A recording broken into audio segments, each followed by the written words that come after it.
আসসালামু আলাইকুম সবাইকে।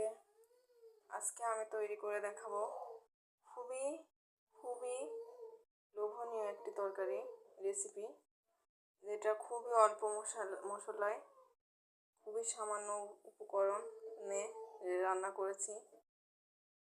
সবাই ভিডিওটা দেখার জন্য সঙ্গেই থাকুন। চলুন শুরু করা যাক। এখানে আমি মিষ্টি কুমড়া আলু দিয়ে কেটে ধুয়ে নিয়েছি। কাঁচামরিচ নিয়েছি 10 থেকে 12টা, একটা 3 কোয়া রসুন, একটা পেঁয়াজ। আর এখানে গুঁড়ো মশলা হিসেবে আমি ব্যবহার করতেছি হলুদ, লবণ, ধনিয়া গুঁড়া, জিরার গুঁড়া, চিংড়ি মাছ। সবার প্রথমে আমি এখানে কাঁচামরিচ, পেঁয়াজ, রসুনটাকে ব্লেন্ড করে নেব। তো এখন এই তেলটা গরম হয়ে গেছে, আমি এখানে পেঁয়াজ, মরিচ আর রসুনের পেস্টটা দিয়ে দিলাম।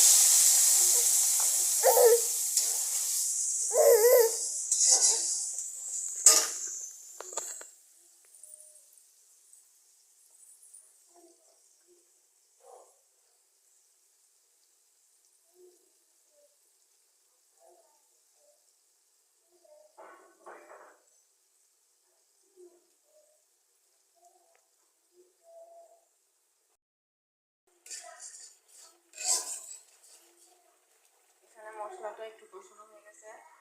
এখন আমি এখানে দিয়ে দিব লবণ, হলুদ, ধনিয়া গুঁড়া।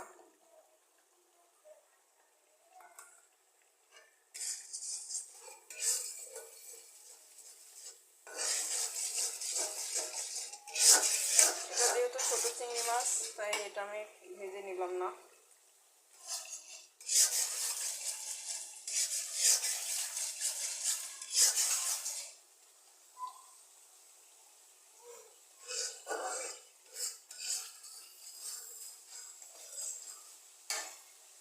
এখন আমি এখানে অ্যাড করছি ধুয়ে রাখা চিংড়ি মাছগুলা।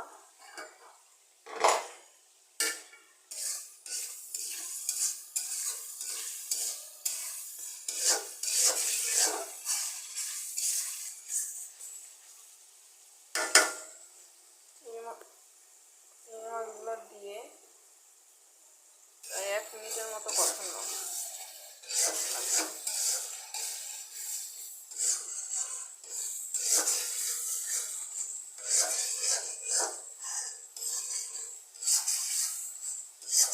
পর মশলা থেকে যখন তেলগুলোটা ছেড়ে আসবে, ঠিক তখন আমি এর মধ্যে ধুয়ে রাখা আলু আর মিষ্টি কুমড়াগুলো দিয়ে দিব।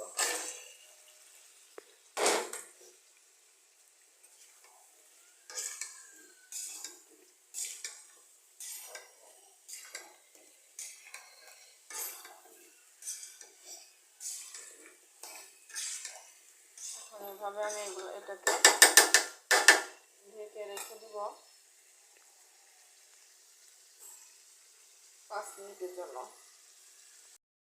প্রায় 3 মিনিট পর আমি ঢাকনাটা তুলে তরকারিটাকে উল্টে পাল্টে দিব। যেহেতু এটা কাঁচা মিষ্টি কুমড়া, এটা কষানোর জন্য কোনো আলাদা পানি ব্যবহার করতে হবে না। জাস্ট জালটা কমায় দিয়ে ঢেকে রেখে দিলে এটা সেদ্ধ হয়ে যাবে। জালটাকে কমিয়ে দিয়ে আবারও ঢেকে 5 মিনিটের জন্য রান্না করে নেব। আমি এখন প্রায় 4 মিনিট পর ঢাকনাটা তুলে সামান্য একটু নাড়াচাড়া দিয়ে এখানে তেলটা যেহেতু বেশি উঠেছে আর মিষ্টি কুমড়াটাও প্রায় অনেকটাই হয়ে এসেছে, সে কারণে আমি এখানে ঝোলটা দিয়ে দিব। এই পর্যায়ে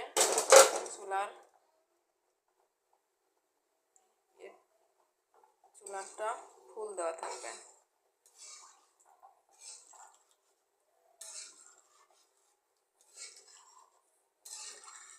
ঝোলটা দিয়ে আমি অন্তত 8 থেকে 9 মিনিট 10 মিনিট অবধি রেখে দিব।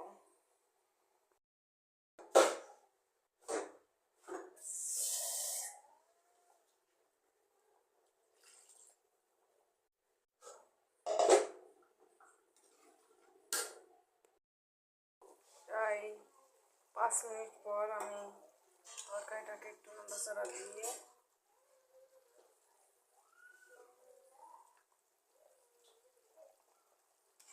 আবারও 5 মিনিটের জন্য রেখে দিব।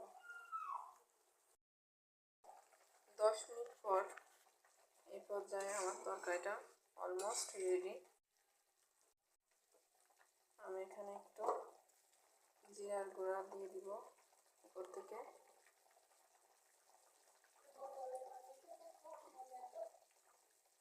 জিরা গুঁড়াটা দিয়ে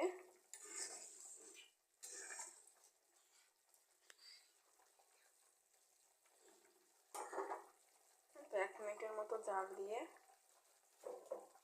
এটাকে উঠিয়ে দেব।